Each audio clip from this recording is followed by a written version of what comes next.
अगला क्या है,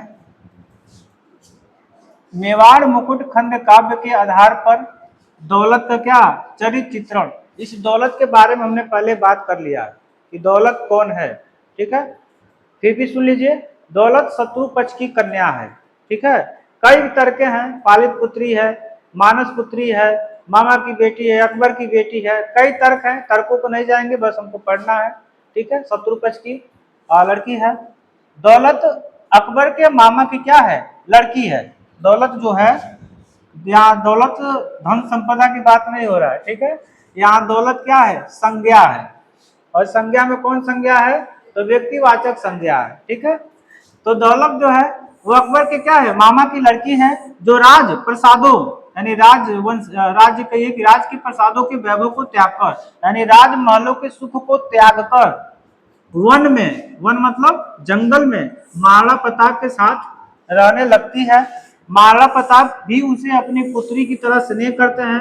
दौलत को पाकर राणा प्रताप यह भूल जाते हैं कि उनके कोई पुत्री नहीं है, अर्थात उनको ये भी याद नहीं रहता कि मेरे कोई पुत्री नहीं है, ठीक है। तो दौलत यहाँ क्या है, व्यक्तिवाचक संज्ञा है, बच्ची का नाम है। तो दौलत ये मत समझिए कि राणा प्रताप जंगलों में दौलत पा जाते हैं और भूल जाते हैं कि उनकी क्या है, कोई पुत्री नहीं है, ठीक है। तो दौलत उनके साथ रहती है, इसलिए उनको पुत्री की भूल जाते हैं, ठीक है। आपको याद होगा कि राणा प्रताप की क्या है, एक पुत्री भी है, जो घास की रोटी खाएगी और वन बिलाव छीन के लेके जाता है, बच्चे गिरती है, पत्थर से सिर टकराता है और वहीं क्या होती है, मर जाती है। ये सब देखने को मिला, घबराइए नहीं। दौलत के चरित्र का कोई ऐतिहासिक आधार नहीं है, इतिहास में कोई आधार नहीं है दौलत का, ठीक है। वह काल्पनिक पात्र है, कल्पना की मात्र पात्र है। इसका वर्णन स्वर्गीय श्री द्विजेंद्र लाल राय के नाटक राणा प्रताप सिंह में मिला है। यानी राणा प्रताप जो नाटक है उनको लिखे कौन है, द्विजेंद्र लाल की जो पुस्तक है उसमें इसका सिर्फ आधार मिला है, ठीक है। इसलिए इतिहास में कोई प्रसिद्ध नहीं है, बस कल्पना का पात्र किया गया, ठीक है। जैसे नहीं कहता है कि ये सच्ची घटनाएं नहीं है, बस कल्पना काल्पनिक घटनाएं हैं, ठीक है। कवि ने प्रस्तुत काव्य में वहीं से ग्रहण किया है। उसके चरित्र में हमें निम्नलिखित विशेषताएं क्या होती है, दृष्टिगोचर होती है, अर्थात दिखाई देती है, ठीक है। तो उस चरित्र में सबसे पहला क्या है, दरबारी जीवन से घृणा। कल्पना करिएगा, केवल जिसको बचपन से सुख नसीब हो, एक दिन ऐसा आएगा कि वो उस सुख से वो तंग हो जाएगा, ठीक है। जो बचपन से दुखी जीवन हो, उस दुखी जीवन से भी वो तंग आ जाएगा, लेकिन दिन दोनों के बदलेंगे।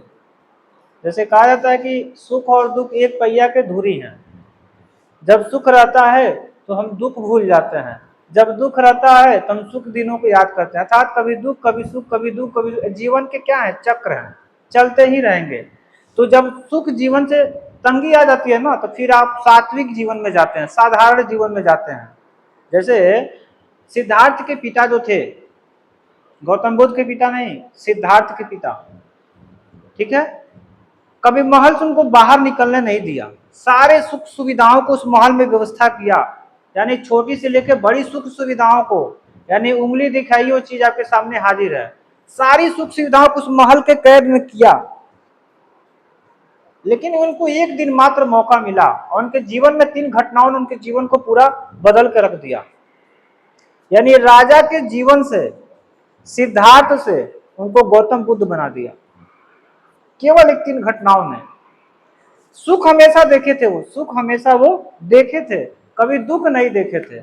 और जैसे ही उन्होंने राज्य के बाहर दुख को देखा, उन्होंने तुरंत सिद्धार्थ उनको क्या बना दिया, गौतम बुद्ध बना दिया, ठीक है।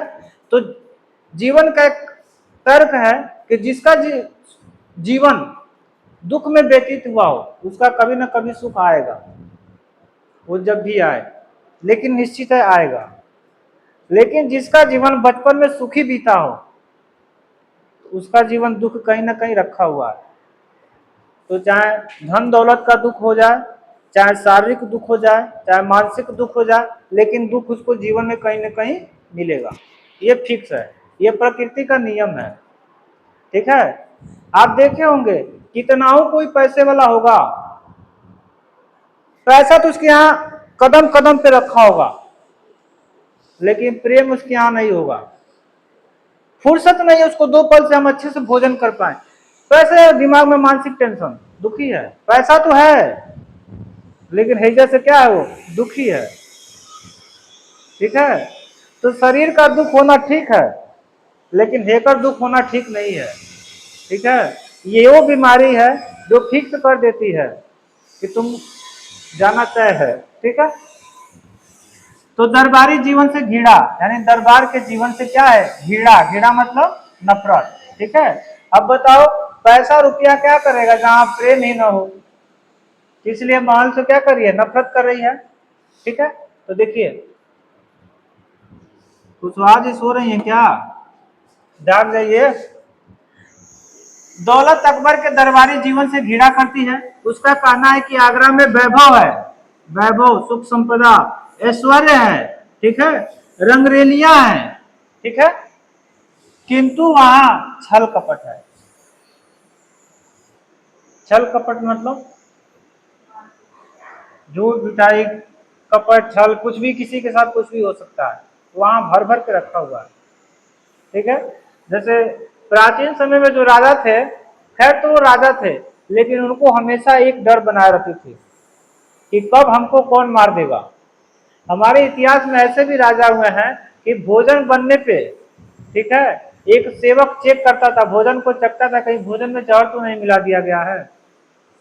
बड़े बड़े राजा के यहाँ महल हुआ करते थे, राजा को डर था, एक कमरे में नहीं सोता था, कमरा बदल बदल के सोता था, केवल मौत कि कौन कब मार दे। ठीक है, तो इस प्रकार छल कपट है, दंभ है, द्वेष है, यथार्थ में वहां का वातावरण बड़ा ही क्या है, दूषित है। दूषित मतलब गंदा है। ठीक है, वहां सहृदयता का क्या है, अभाव है, और आपस में स्नेह नहीं है। स्नेह मतलब प्रेम नहीं है, इसलिए उस जीवन को त्याग देती है।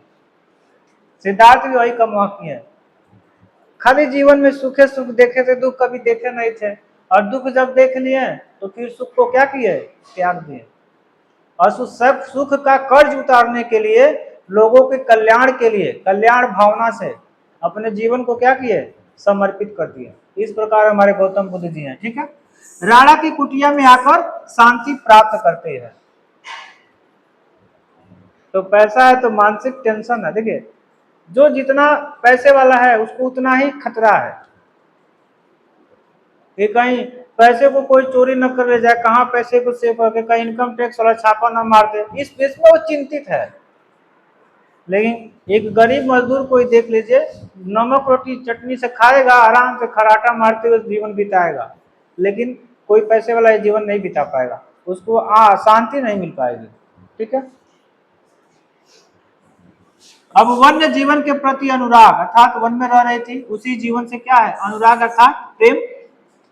दौलत राजकुमारी है, किंतु उसे वन जीवन से अपार अनुराग है। वो प्रकृति में अनुपम सौंदर्य के दर्शन करती है। प्रकृति मतलब उस जंगल के नेचर की बात हो रही है, और वन के जीवन में सुख शांति का क्या करती है, अनुभव करती है।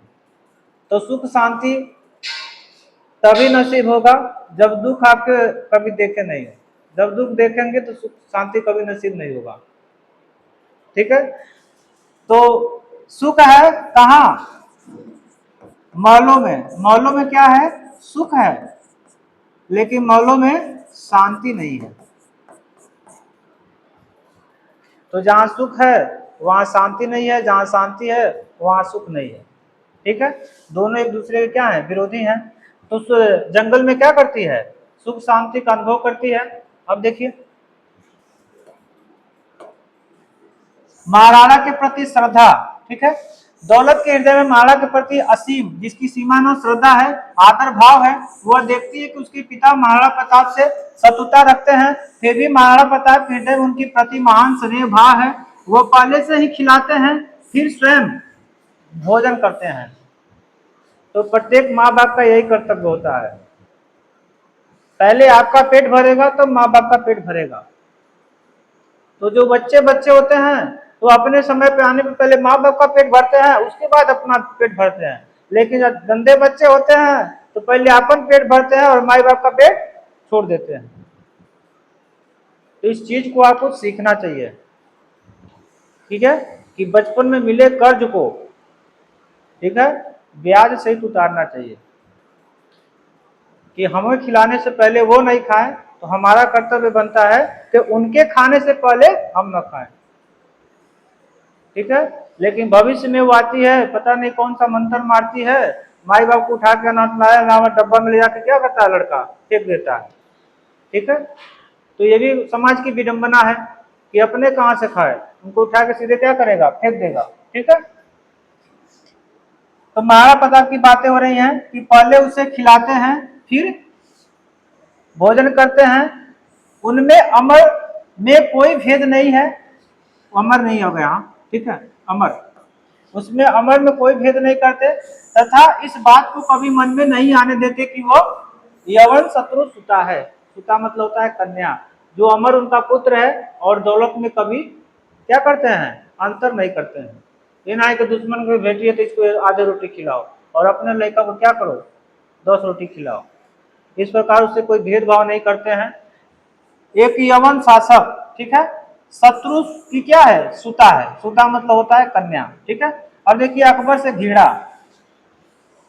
ये उस प्रकार की घृणा करती है कि जिस प्रकार का हम क्या करते हैं, घृणा करते हैं, नफरत करते हैं, ठीक है।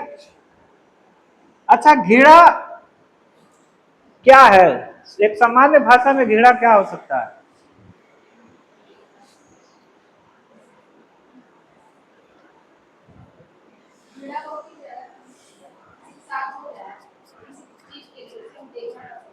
देखना पसंद नहीं करते, जिस प्रकार मसल मट्टी को उतार कर रुमाल में रखकर क्या करते हैं, फेंक देते हैं, ठीक है। तो जिस प्रकार उससे भी घृणा करते हैं। दौलत को इस बात का दुख है कि ऐसे महान व्यक्ति को भी अकबर इतना कष्ट दे रहा है, इस बात को उस दौलत को दुख है, और यही क्या करती है, घृणा करती है। देखिए घृणा जल्दी आता नहीं है, वजह बहुत जब बड़ी बन जाती है तभी किसी के प्रति मन में घृणा होती है, और घृणा वो शब्द है, वो बीमारी है कि अगर किसी के प्रति मन में घृणा बैठ गई ना तो इंसान उसे देखना नहीं चाहता है, मरते दम तक उसको देखना नहीं चाहता है, ठीक है। तो ये कहती है कि इतने महान व्यक्ति को जो अकबर है वो क्या कर रहा है, कष्ट दे रहा है, दुख दे रहा है, ठीक है। राणा का एकमात्र अपराध यह है कि उन्होंने महाबली की दासता अर्थात अकबर की दासता स्वीकार नहीं की, अतः वह अकबर से क्या करते हैं, घृणा करते हैं। इतना ही छोटा सा शब्द है कि अकबर की ये बात नहीं माने, उनके लिए इनको क्या करिए, इतना कष्ट दे रही है, इस बात के लिए क्या करते हैं, नफरत करते हैं, घृणा करते हैं, ठीक है। आगे देखिए, I hate you, I hate you, I hate you, वही है। तो अकबर क्या है, राजा है, तो कह नहीं सकते अकबर आई हेट यू, ठीक है।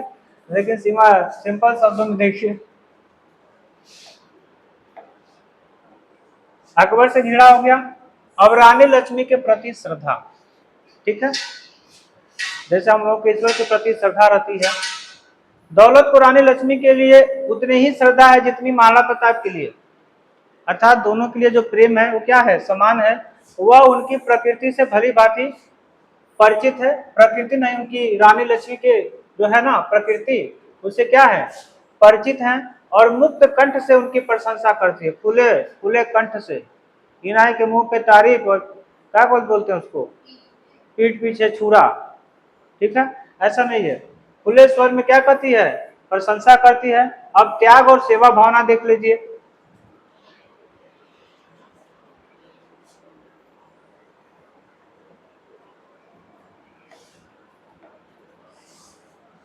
दौलत चाहती है कि वो महाराणा प्रताप की कुछ सेवा कर सके, पुत्री है, चाहती है, ठीक है। एक पुकार यही उठती है अंतरतम में अर्थात अंतरात्मा में और अंदरूनी मन में, ठीक है। तम मतलब होता है शरीर, ठीक है, अंतरतम अंतरात्मा में, कि राणा की अनुगता बनूं, ठीक है, जीवन संवार लूं क्रम से, इस प्रकार वो वचनों को कहती है। अब देखिए शक्ति सिंह के प्रति प्रेम है उसके, ठीक है। दौलत के मन में आने का वास्तविक कारण यह है कि वह शक्ति सिंह से प्रेम करती है, वह शक्ति सिंह के गुणों पर नहीं उसके रूप पर मुग्ध है, शक्ति सिंह के गुण पे नहीं प्रेम है उसके, के पे प्रेम है, रूप पे, यानी स्मार्टनेस पे से क्या है, इसको प्रेम है, ठीक है, मुग्ध है, मंत्र मुग्ध है, ठीक है। वह जानती है कि शक्ति सिंह क्षुद्र हृदय वाला है, छोटा हृदय वाला है और कायर है। कायर माने डरपोक है, फिर भी वह उसके रूप को निहारना चाहती है। वो जानती है कि जो शक्ति सिंह है वो क्या है, कमजोर है, ठीक है, लेकिन उसके रूप पे क्या है, होता होगा स्मार्ट होगा, बहुत ज्यादा स्मार्ट होगा, क्या है उसके रूप पे क्या है, मुग्ध है, ठीक है। इसीलिए अपना घर द्वार छोड़ के कहाँ चली आई, कहाँ चली आई, ससुराल में चली आई, ठीक है। संक्षेप में दौलत एक नव युवती है, नव युवती, ठीक है, नया युवती है, उसमें नव युवती के सदृश सुलभ कामनाएं हैं। शक्ति सिंह पर मुग्ध होकर वह अकबर का दरबार छोड़ देती है और वन में आकर रहने लगती है, किंतु यहाँ आकर वह वन जीवन की भक्त हो जाती है, अर्थात वन में रहते रहते उस जीवन की क्या हो जाती है, भक्त हो जाती है, और राणा की सेवा में ही अपने जीवन को सफल मानने लगती है।